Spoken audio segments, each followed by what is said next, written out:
Hello Ugandans, my name is Kyagulanyi Ssentamu, also known as Bobiwine. This 12th day of September 2017 is a very sad day in the leadership of our country. Yet again, some of my colleague members of parliament who belong to the NRM party did the most dishonorable and unpatriotic thing. They passed a resolution to remove presidential age limits from the constitution of Uganda so that President Museveni can become life president. They did this at a time when our nation has been bleeding for the last 31 years. Our country's former glory is all gone. Corruption rates are alarming, service deliveries at its worst, and women are dying while giving birth. Unexplained murders everywhere, and the judiciary is a mockery. Our children face an uncertain future, where unemployment is the order of the day. The national debt has turned us into slaves, and the gun has become the master. The one-time pearl of Africa is now a laughing stock among nations. All our public assets have been sold, and as if it's not enough to satisfy their appetite, after selling almost all public properties, the government now wants to take people's private land. And in response to this, your elected members of parliament think the best response to this crisis and national shame is to remove age limits. Other than thinking of rescuing Uganda from this mess, they are asking that Uganda sinks even deeper. Well, my message to them is this: you are traitors. You have betrayed your country. You have sold your conscience for cheap. History will judge you very harshly. You should remember that it is your children and your children's children who will inherit this mess that you have created. You should individually reflect on what you have just done. Remember that there will be a time when you must account for this nonsense. Today, most of you who put up your hands to support this resolution, you have put your names on the national wall of shame. You should think about how you want to be remembered, whether as men and women who loved their country or as people who thought only about themselves. You should also remember that you swore an oath to bear true allegiance to the Republic of Uganda and uphold its constitution. So by passing this resolution, you did exactly the opposite of what you sought to do. Well, the good news is that there is still time for you to withdraw your endorsements before it's too late. And before I forget, I want to thank those few patriotic NRM MPs who rejected the madness of raping the constitution. You are heroes, and please maintain your stand. Do not bow down to pressure, because your voters are watching you and they will be rewarding you. And to President Museveni, in 1986, you asked for 4 years to reorganize the country and hand over power to a civilian government. We agreed. You personally said that Africa's problem was not the people, but the leaders who overstay in power. In 1990, you asked for 5 more years to be able to enact a durable constitution for the nation, and then go. We agreed. In 1995, you asked for a new mandate under the constitution. You asked for 5 more years. We agreed.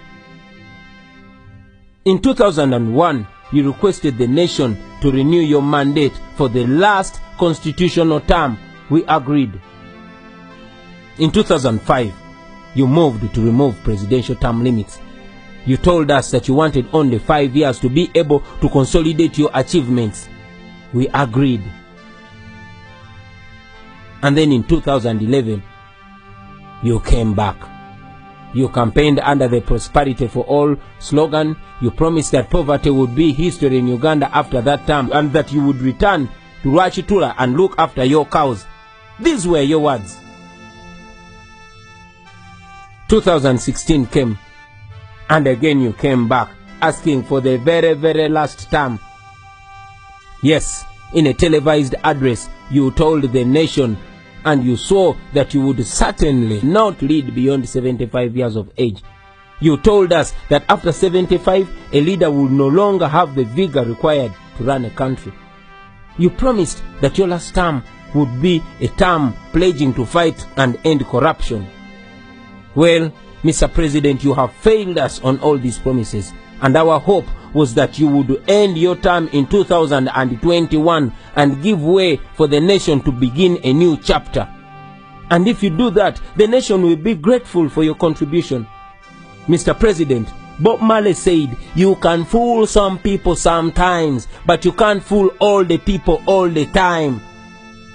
You cannot lie to a whole nation and think each time you will get away with it. As a good reader of history, you should remember that history repeats itself with leaders who thought they were wiser than their generations. Those who thought that populations were gullible and easily manipulated. Usually there comes a time when people are tired. Ugandans are tired. They have been patient with you.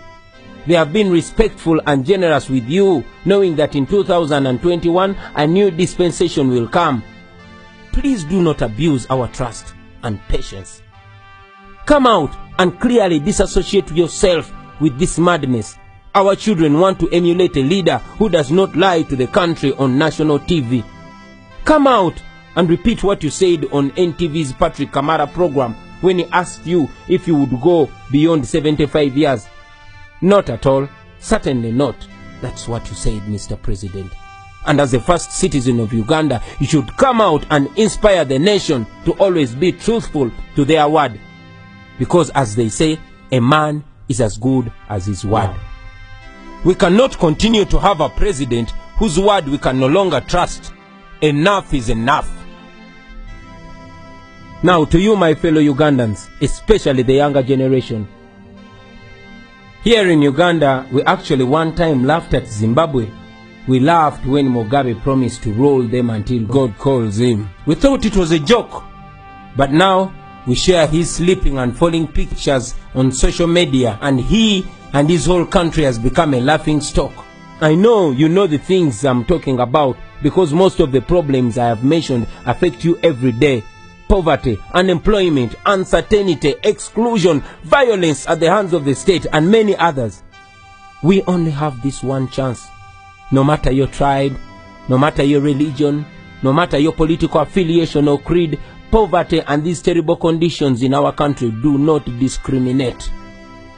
We must make the pledge that we shall not allow this amendment to pass. Article number 1 of our Constitution says all power belongs to the people. We are the people. If this constitution is amended today, we shall have ourselves and only ourselves to blame for eternity. 20 or even 30 years from now, President Museveni will be asking for more terms in office, and you will be perhaps on your sick bed or dead. And if you're still living, you will be living in these suppressive and oppressive conditions. At that time, you will look back and wish you did something today. My brothers and sisters, we must defend the Constitution before it is too weak to defend us. Article 3, Clause 4 of our Constitution says that all citizens of Uganda shall have the right and the duty at all times to defend the Constitution. It also says that any person who resists amendment of this Constitution commits no offense. I want to call upon all leaders, from religious leaders, cultural leaders, leaders of the business community, members of civil society, leaders of educational institutions, journalists, bloggers, fellow artists, and all of you fellow Ugandans. Please don't keep quiet on this very sensitive matter on the future of our country, Uganda. As it has been said before, and now seems real in our times, that the world is suffering not because of the words of the evil people, but because of the silence of the good people. Speak up, stand up and prevent this rape of our Constitution, or else your children in future will ask you what you did when the nation came to this point. Begin today and exercise your God-given right. Call your member of parliament, or better still, pay them a visit and demand for accountability. Stand up and speak up. Rise up before it's too late, my brothers and sisters. And if you believe the words I'm saying are true, please translate this into your own language and into all the languages you know. Social media is available. Let us make use of this modern technology to emancipate ourselves, because the time is now. Make use of it now. Spread this word. Make sure everybody gets to know about this. Make sure everybody gets involved, because we are the country, we are the future, and the future is today. Thank you very much. For God and my country.